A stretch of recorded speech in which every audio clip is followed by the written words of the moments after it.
Estos riesgos. Ella radica en la ciudad de París, Francia, de nacionalidad china. Una ponencia bastante interesante y bueno, por la diferencia de horario, pues les vamos a compartir la charla que tuvimos con ella y pues bueno, muchísimas gracias por acompañarnos.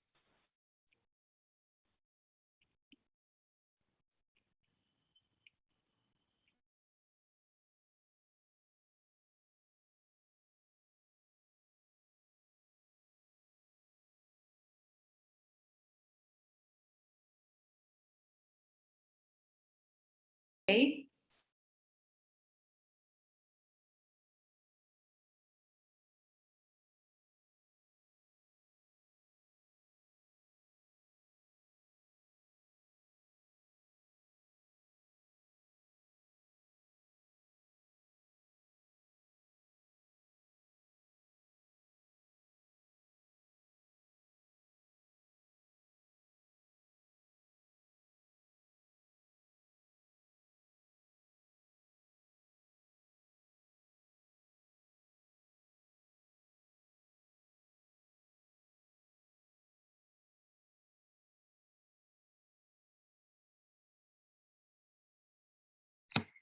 Okay, hello, Dr. Xuexi Shen. Thank you very much for giving us this time. So we are here to hear you. Welcome. Thanks a lot. Thanks for the introduction. Hi, everybody. My name is Xueqing Chen, and I'm from L'Oréal Research and Innovation in Paris. I'm glad to be here today to share with you my experience as a research scientist in France. And of course, I will especially focus on what languages helped me in different phases of my life. Okay. Okay, talk about my background. There are 3 countries I would like to mention: China, France, and Mexico. All of them are related with my daily life and have a strong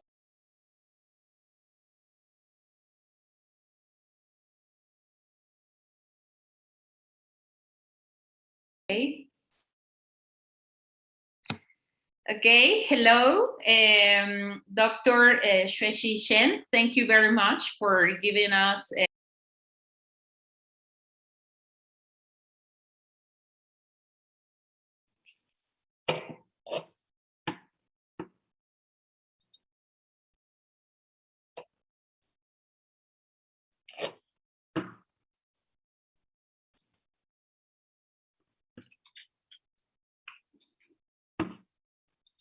Ya, muchísimas gracias a todos por acompañarnos en esta transmisión. Realmente ha sido una tarde muy enriquecedora y bueno, vamos a dar pie a la siguiente ponencia denme un segundito, es nuestra invitada, Xuexin Shen, es la doctora Xuexin Shen, quien nos va a compartir la ponencia Expanding the Boundaries Scientific Research in Paris. Les voy a leer un poco acerca de nuestra invitada. Ella es doctora investigadora en L'Oréal París y pues bueno, ha fungido también como ingeniera en el instituto o en el Institut Fresnel de Marsella, Francia. Su área pues de investigación de su doctorado está realizado en biofísica y su maestría y su formación pues bueno, universitaria en biomédica y en ingeniería médica. Así que, pues bueno, vamos a compartir esta charla que tuvimos con la doctora Xuexin Shen. Ella radica en la ciudad de París, Francia, de nacionalidad china, así que bastante interesante esta charla que tuvimos con ella. Vamos a comenzar con la transmisión de esta charla. Muchísimas gracias por acompañarnos.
Okay, hello, Dr. Xuexin Shen. Thank you very much for giving us this time. So we are here.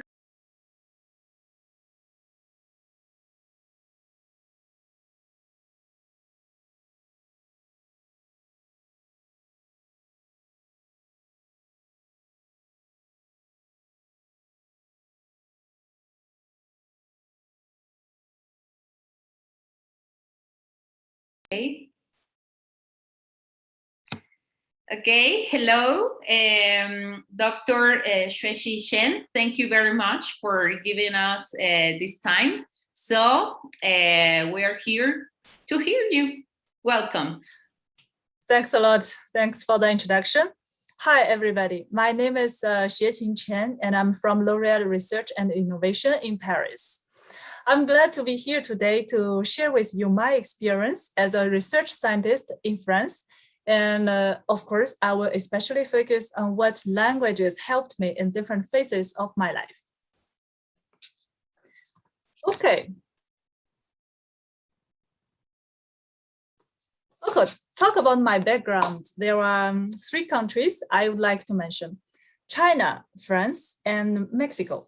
All of them are related with my daily life and have a strong impact on me in terms of language, culture, education, family, and so on. So first of all, China. China means origin, means family, means childhood for me. Me, myself, is from a small city of China, which is called Xuzhou. It's in the east of China, where you can say.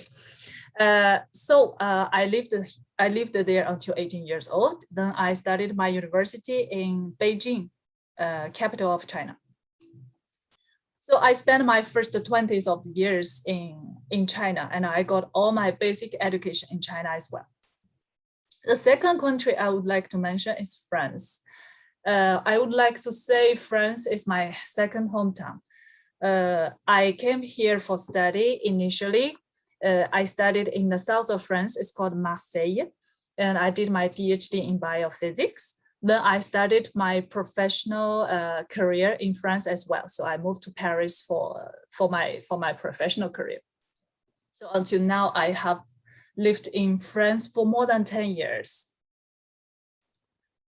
Last but not the least is Mexico. So because part of my family is from Mexico. So Mexico means a lot for me in terms of family and culture. I spent most of the Christmas and some other vacations in Mexico as well. It is funny that, I'm a Chinese living in Paris, and in my house, in fact, you can find a lot of Mexican elements. So now you can probably imagine the languages that I used to speak. First of all, in China, I speak the local language of my city is called Shizhonese. So I speak Shizhonese with my family, as well as, in fact, all the basic education that I got until high school, it was mostly in Shizhonese. So Mandarin is, in fact, one language that I learned in the school. And then when I was 18 years old, I moved to Beijing, and there I started to speak Mandarin. So I speak Mandarin with most of my friends from all the other cities. And now in France, of course, the basic language in the society is French. However, since I'm working in science, the language is English. Most of the literature, everything is written in English, and especially the international communications, everything is in English. So I'm like half English, half French in France. And of course, in Mexico, we speak Spanish. Just to be clear, my Spanish is just to survive level. Okay, so now go back to the topic of English. Yes, I can speak English, but it's not at all because I started early or because I was in a good condition or environment of learning English. In fact, in country, I was my condition was probably worse than most of you. I started to learn English because it was mandatory in the school. At that time, it started in the secondary school when I was 12 years old. English for me was just a class. It was just a school. Like all the students, you learn in the school, but you never really read or speak. Just imagine that in a small city, I don't know anybody who speaks English. I have even never seen a person from another country. I know nothing even outside of China. Just for the information, at that time there was no internet, so you really know nothing. So for me, in the first phase, I would say I should just pass the English exam, that's it. Then the thing started to change when I moved to Beijing. Because the first time you get into a big city and even you started to discover internet. So it's a lot of discoveries, like turn the world upside down. So I started to watch a lot of American dramas and films. And that is the first time I feel English is so real, a real language that somewhere in the world that you figure out people are speaking. And the most important is this, not only the language, the language also reflects part of the culture, the way people speak, the expressions that people use. For me, it's kind of culture shock. And you would never understand a culture behind if you don't speak the language. So during these years in university, not really in purpose, but I listened a lot of English thanks to US movie industry, but still, I think I could understand a lot in English, but I have never speak English in a real life. Then really everything changed in 2008 because at that time there was Olympic Games in Beijing, and I tried to apply to be a volunteer. Again, thanks to the US movie industry, I was even surprised that I could somehow communicate in English. So I got an interview and I got a position as a volunteer to serve in the tennis court in Olympics. So I was a spectator for the spectator service. My work there was basically to welcome all the spectators, welcome the players, sometimes tell them the schedule or explain them what is the rule of the tennis court, Do they have to get out, where the toilet, and so on. This is a moment I understand the meaning of the communication in English. So it's a time that I really feel that I can communicate with somebody in this language. Okay, so by the way, it is a really amazing experience to be a volunteer in Olympics. I will try again in 3 years because there is another Olympic in Paris in 2024, and I strongly recommend you to do it if you have time. So finally, I would like to tell you what English means for me. So it means everything that I mentioned. It means score, it means culture, it means communication. And every function of it, I think I benefit from it. Sometimes I listen people say that score doesn't mean much, you know, but for me, I think it's not true at all. Score means many things for a student. For me, the score means the entrance of the top education system. Score means that I can get a full scholarship to go abroad. So it's because of the score, I have the chance to go to bigger places, to see a bigger world. And this means a lot for me, in fact.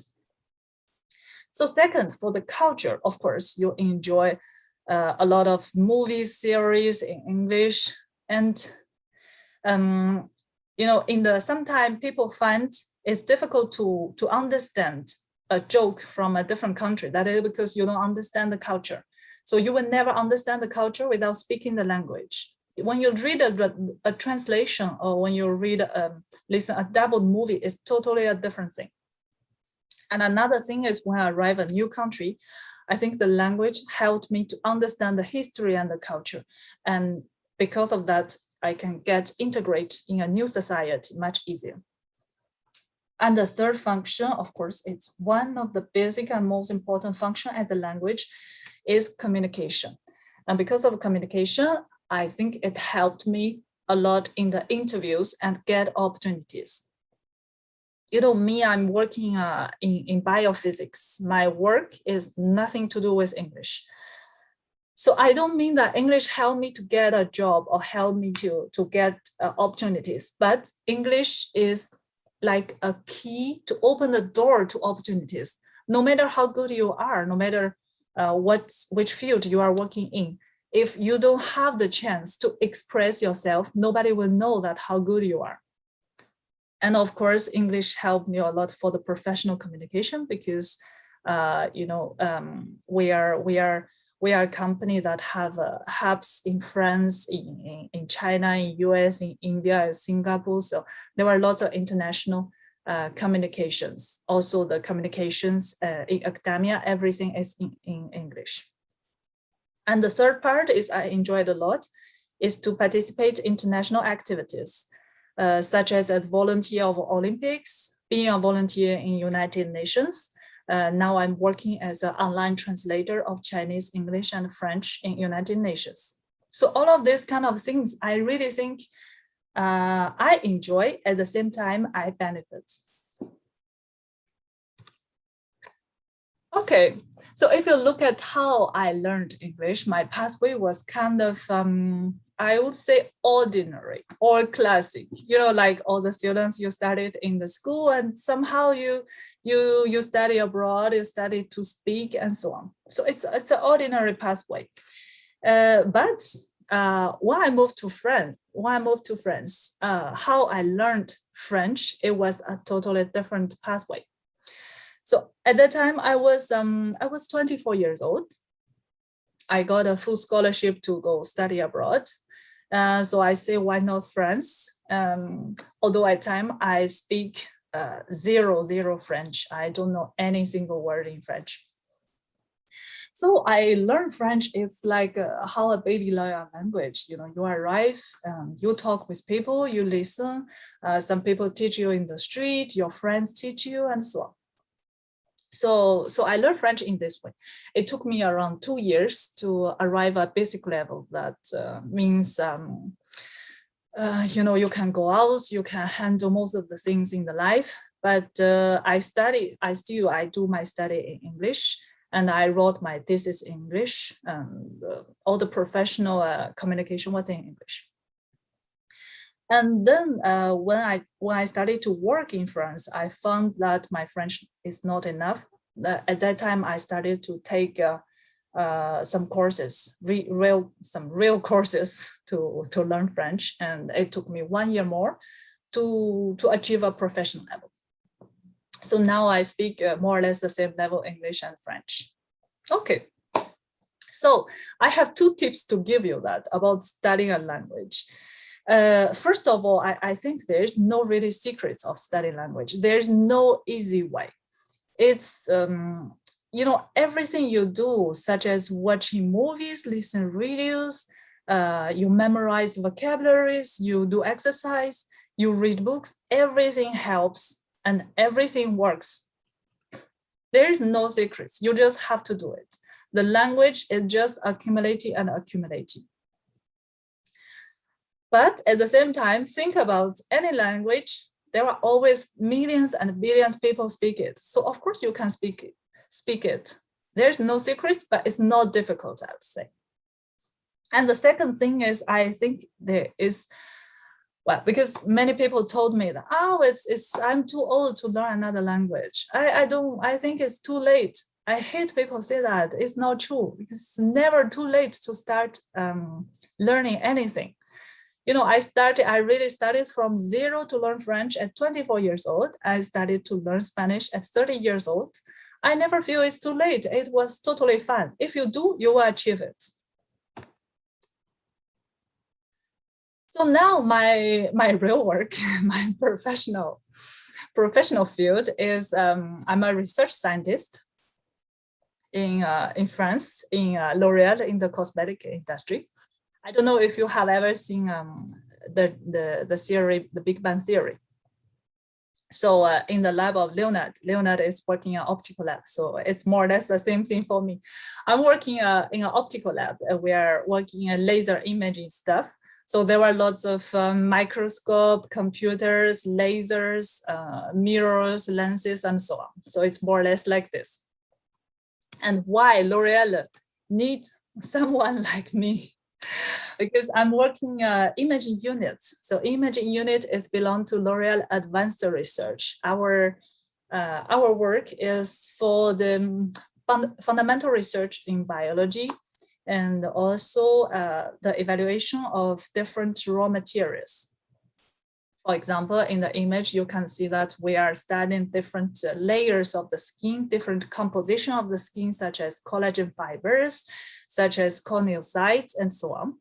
So we can study, for example, microbiome, like bacteria distribution in your hair follicles. We can study how the surface structure of your skin changed with age, with weather, with humidity, and so on. We can study the orientation or organization of the hair fibers. We can also evaluate different raw materials in like actives in the cosmetics creams. For example, we can study how the different UV filters ingredients distribute on the surface of the skin. In summer, you know, you always have to put some protection. And we can study different serum, how is penetration inside of skin. So it's lots of fun. You know, science is not only boring. Okay. So at the end, I would like to give you some take-home messages. First of all, I would like to tell you that it's never too late to learn anything. No matter you want to learn a new language, no matter you want to change your career and so on, I think it's never too late. And the second thing is to learn a language. I said already, there is no secret. At least for me, I feel no matter you learn in the school, no matter you learn in the environment, there is no much difference. It's just about you have to do it. You have to do everything, such as memorize vocabulary, such as listening all the different news, radios, music, movies. Everything helps and everything works. And another thing I would like to mention, because sometimes I think the students ask me why I have to learn English, or why I have to learn something else. Can be, I don't know, history, mathematics, physics, why we have to learn it. I think in this world, there are lots of opportunities. It's not about we don't have opportunities, it's about we don't catch the opportunities. So before the opportunity arrive, you have to be prepared. That's why we have to learn. We have to learn English. We have to learn other things because we have to be prepared when the opportunity arrives. Okay, so last message, I would like to welcome everybody who wants to enter the world of science. The science is science is not boring. It's not so serious. It's lots of fun and I enjoyed it for my life. And for historical reason, in science, there is always unbalance in terms of genders. There are the percentage of female scientists is really low, even in our times. So I really like to encourage, especially girls, to enter science. It's lots of fun. Okay, thank you very much for your attention. Merci à toutes et à tous pour votre attention. Gracias. 谢谢大家. Thank you very much, Dr. Xueqi Chen. And now I would like to share with you some questions that we have here. So we appreciate this time that you give us. And the first question, it's about your context. You are in Paris, right? So what are the pros and cons of living in Paris?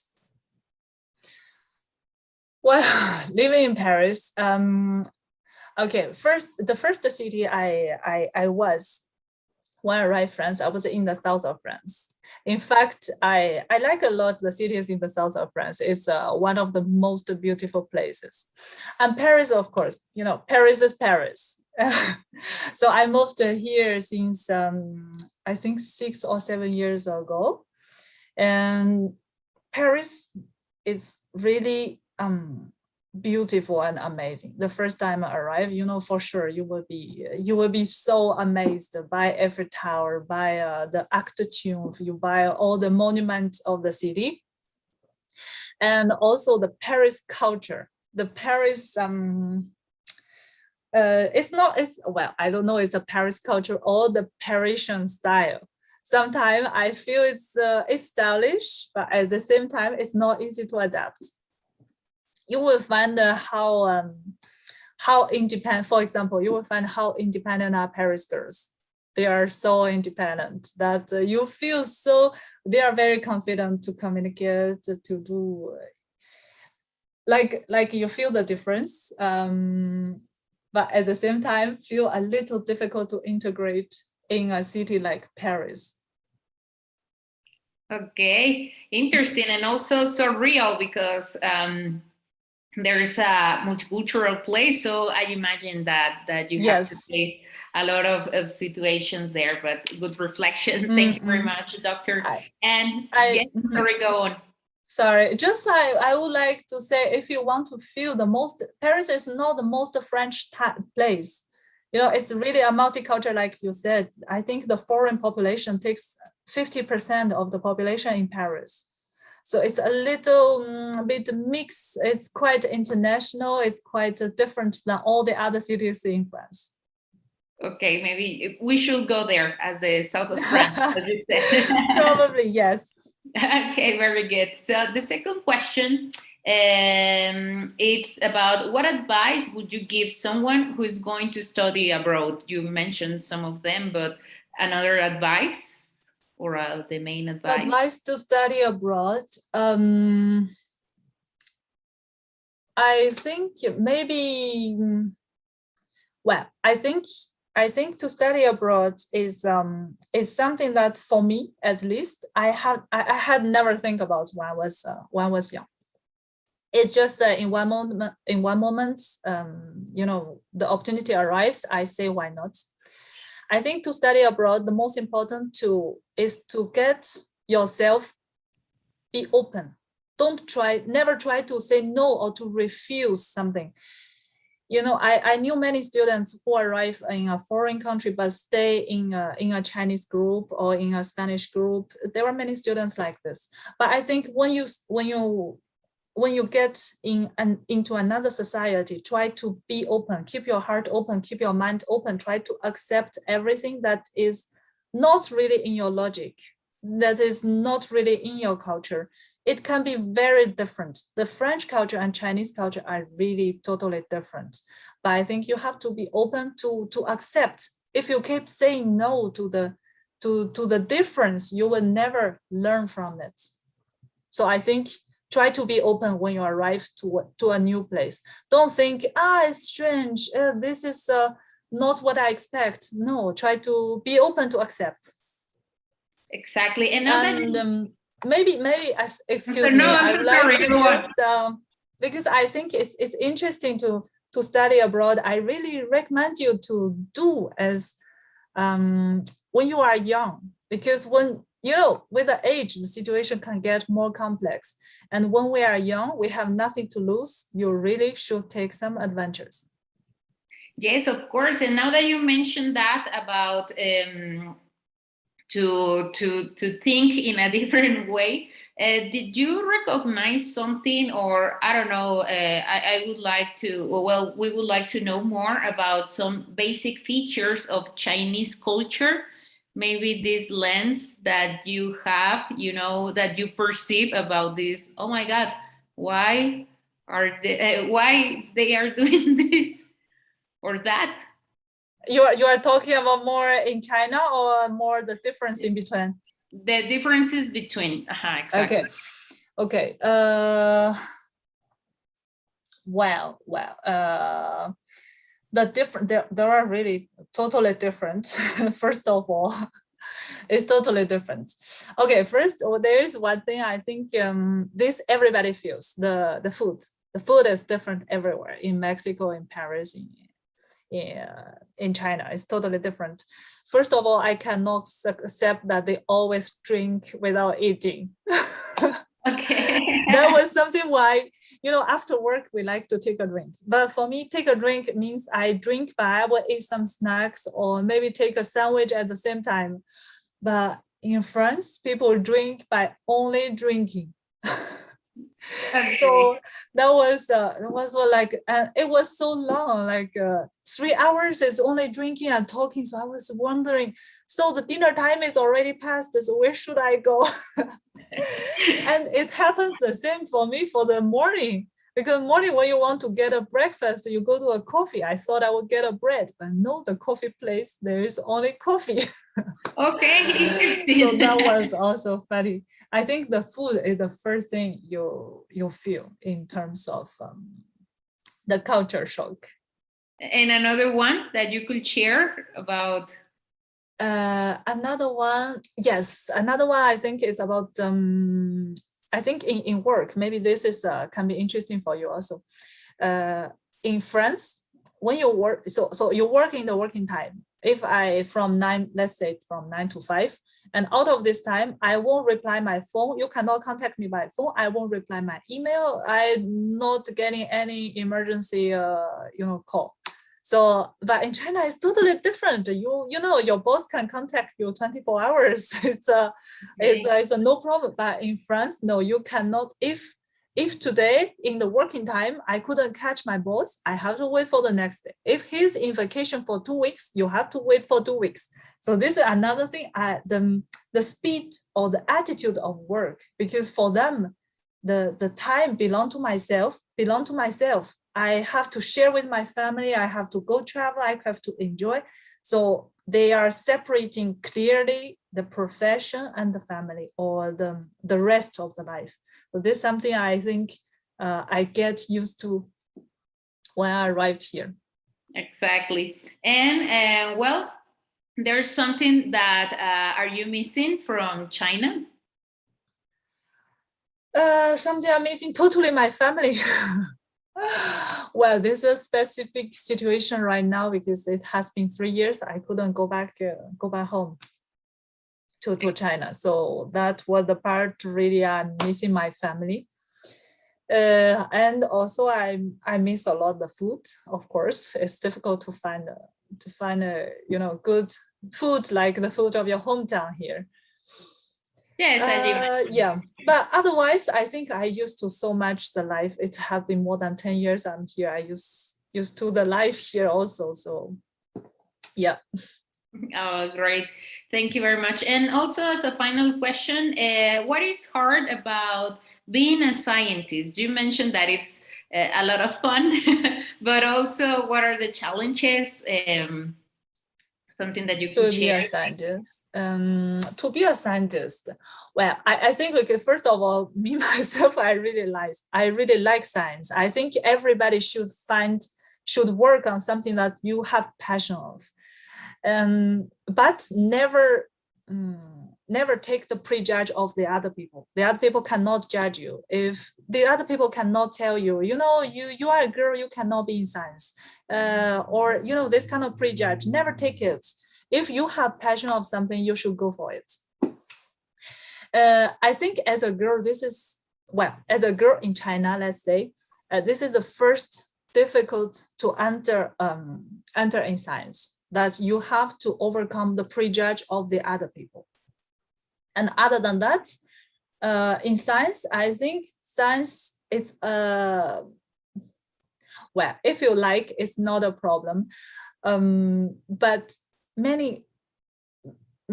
I think there will be certain time, really a lot amount of times you have to be alone and be in the, like reading papers, doing experiments. It's lots of things to stay alone. It's not so much all the time. There's communications, conferences. But in science, I think there are a lot of time to stay alone. This is many, I think some people told me it's not so comfortable to be all the time in this situation. Otherwise, difficulties, I think it's difficult and not difficult. The thing is, like I said, if you go for it, you will get it, no matter how difficult it is. Okay, well, I don't know, Dr. Xuexi Shen, if you have a final message for us. Those were the questions. I think I give my take-home messages. I hope it's useful for you. I think everybody can share with you their experience or their tips of learning a language or learning anything else. But the most important is the motivation is how you feel mentally. If you feel you can do it, you can do it. I always believe in that. Okay, great. Thank you. Thank you very much. We really appreciate your time, and also that you shared this message with our students. And on behalf of the Universidad Marista Valladolid, we really appreciate this moment. And well, good afternoon. I think that it's a different time there. Yeah. Here it's in the early morning. And well, that was Dr. Xuexi Shen, and thank you very much. Thank you very much. Ciao.